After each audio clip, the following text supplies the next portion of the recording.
నన్ను నమ్మి వీళ్ళందరూ ఇంత పెద్ద రెస్పాన్సిబిలిటీ నా చేతిలో పెడతారని అయితే నేను అసలు అనుకోలేదు. వీడియో లాస్ట్ వరకు చూడండి, ఏమైందో చెప్తాను.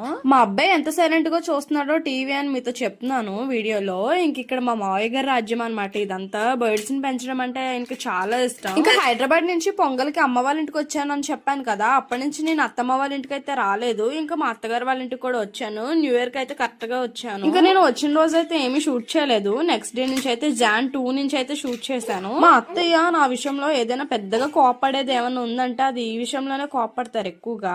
రోజు ఈవినింగ్ పాలు తాగమని చెప్తారు. నాకు టీలు కాఫీలు పెద్దగా అస్సలు అలవాట్లేవు. ఇంకా అత్తయ్య అయితే నువ్వు ఇక్కడ ఉన్న వాళ్ళు హార్లిక్స్ తాగాల్సిందే అని చెప్పి పెద్ద రెస్ట్రిక్షన్ పెట్టారు. ఇంకా వచ్చిన గొర్రెలు అయితే వాటి లైన్ లో భలే వెళ్తున్నాయి అనిపించింది నాకు. ఇంకా అందుకని చెప్పి వీడియో షూట్ చేశాను. అందులో చాలా మటుకు ప్రెగ్నెంట్ తో ఉన్నాయి. నిన్ను నమ్మి నీ చేతుల్లో పెద్ద రెస్పాన్సిబిలిటీ పెట్టారన్నావు కదా, ఏంటదని అనుకున్నా. నాకు పెద్దగా వంటలు రావని నేను ఆల్రెడీ ప్రీవియస్ షార్ట్ లో చెప్పున్నాను కదా. లంచ్ లోకి మాకు చికెన్ కర్రీ అయితే ఉండారు అత్తయ్య. అది చూసాక బావగారు అయితే నైట్ కి బగారా రైస్ ఉండమని అయితే అత్తయ్యకి ఆర్డర్ వేశారు. అయితే అత్తయ్య నన్ను అడిగారు, నీకు బగారా రైస్ వచ్చా అని చెప్పి. అప్పుడు నా మీద ఉన్న నాకు కాన్ఫిడెన్స్ తో వచ్చాను చెప్పేశాను, ఏమీ ఆలోచించకుండా. కాకపోతే నైట్ కి ఇలా చేస్తున్నాను గానీ ఎక్కడో భయం అయితే ఉంది. ఇదే నా చేతిలో పెట్టిన పెద్ద రెస్పాన్సిబిలిటీ.